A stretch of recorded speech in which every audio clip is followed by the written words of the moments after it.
The Lighthouse of Alexandria, sometimes called the Pharos of Alexandria, was a lofty tower built by the Ptolemaic Kingdom between 280 and 247 BC and between 393 and 450 AFT tall. It was one of the tallest man-made structures on Earth for many centuries, and was regarded as one of the seven wonders of the ancient world. Badly damaged by 3 earthquakes between 956 and 1323, it then became an abandoned ruin. It was the third longest surviving ancient wonder until in 1480 the last of its remnant stones were used to build the Citadel of Qaitbay on the site. In 1994, French archaeologists discovered some remains of the lighthouse on the floor of Alexandria's eastern harbour. Origin: Pharos was a small island just off the coast of the Nile Delta's western edge. In 332 BC, when Alexander the Great founded the city of Alexandria on an isthmus opposite to Pharos, he caused the island to be united to the coast by a mole nearly a mile long called the Heptastadion. The east side of the mole became the Great Harbour, now an open bay.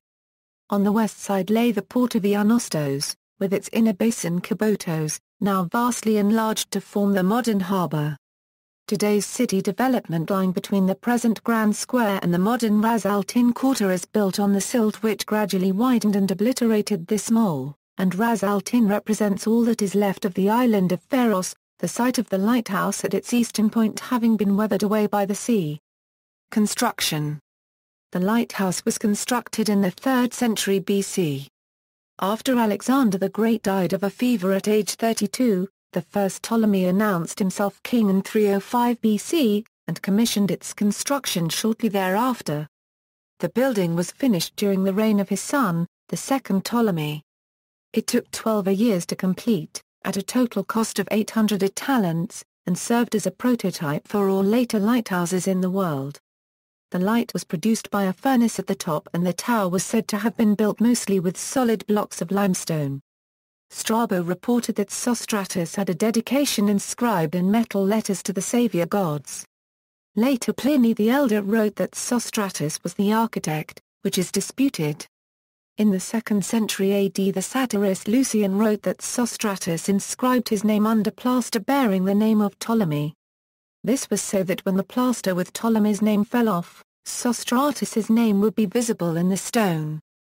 Height and description: Judith Mackenzie writes that the Arab descriptions of the lighthouse are remarkably consistent, although it was repaired a number of times especially after earthquake damage. The height they give varies only 15% from c. 103 to 118 m, on a base c.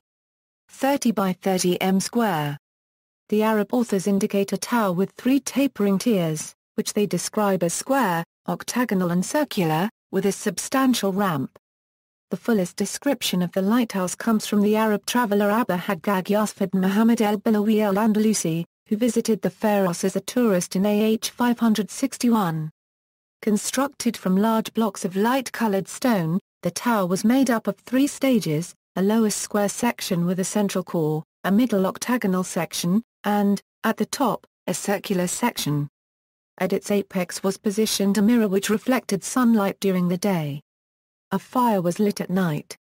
Extant Roman coins struck by the Alexandrian Mint show that a statue of a Triton was positioned on each of the building's 4 corners.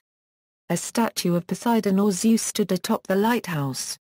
The Pharos masonry blocks were interlocked, sealed together using molten lead, to withstand the pounding of the waves. Destruction: in 796, the lighthouse may have lost its upper tier, which apparently went without repair for about a century. There are reports that Sultan Ahmad ibn Tulun then built a mosque with a dome in place of the upper tier, but this seems to conflict with traveling geographer Muhammad al-Idrisi's report that the structure still operated as a lighthouse on his visit in 1115 AD. The lighthouse was badly damaged in the earthquake of 956, and then again in 1303 and 1323. The 2 earthquakes in 1303 and 1323 damaged the lighthouse to the extent that the Moroccan traveller Ibn Battuta reported no longer being able to enter the ruin. Finally the stubby remnant disappeared in 1480, when the then Sultan of Egypt, Qaitbay, built a medieval fort on the larger platform of the lighthouse site using some of the fallen stone. Recent archaeological research, French archaeologists led by Jean-Yves Pira discovered remains of the lighthouse in late 1994 on the floor of Alexandria's eastern harbour. Some of these remains were brought up and were lying at the harbour on public view at the end of 1995. A NOVA program chronicled the discovery. Subsequent satellite imaging has revealed further remains. It is possible to go diving and see the ruins. The Secretariat of the UNESCO Convention on the Protection of the Underwater Cultural Heritage are currently working with the government of Egypt on an initiative to add the Bay of Alexandria on a World Heritage List of submerged cultural sites. Significance: Pharos became the etymological origin of the word lighthouse in Greek, Persian, many Romance languages such as French, Italian and Spanish, Romanian and Portuguese, and even some Slavic languages like Bulgarian. In Russian, a derived word means headlight. In 2008 it was suggested that the Pharos was the vertical yardstick used in the first precise measurement of the size of the Earth. Pharos in culture. The lighthouse remains a civic symbol of the city of Alexandria and of the Alexandria Governorate with which the city is more or less coterminous. A stylized representation of the lighthouse appears on the flag and seal of the Governorate and on many public services of the city, including the seal of Alexandria University. In architecture, a well-preserved ancient tomb in the town of Abu Sir, 48 kilometers southwest of Alexandria, is thought to be a scaled-down model of the Alexandria of Pharos. Known colloquially under various names the Pharos of Abu Sir, the Abu Sir funerary monument and Burj Al Araba it consists of a three-story tower, approximately 20 meters in height, with a square base, an octagonal midsection and cylindrical upper section, like the building upon which it was apparently modeled. It dates to the reign of Ptolemy II, and is therefore likely to have been built at about the same time as the Alexandria of Pharos. The design of minarets in many early Egyptian Islamic mosques followed a similar three-stage design to that of the Pharos, attesting to the building's broader architectural influence. The George Washington Masonic National Memorial is fashioned after the ancient Lighthouse of Alexandria in Egypt.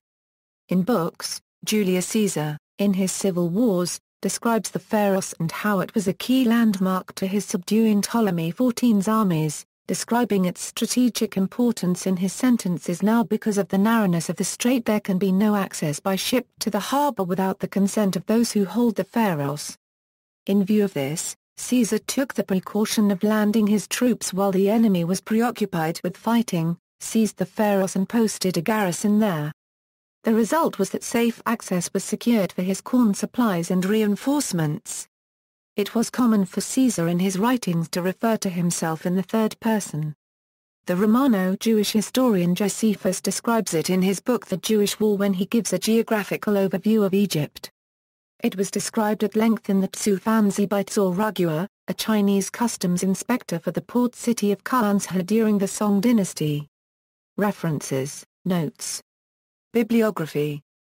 Further reading. External links, The Lighthouse at Alexandria at history.com.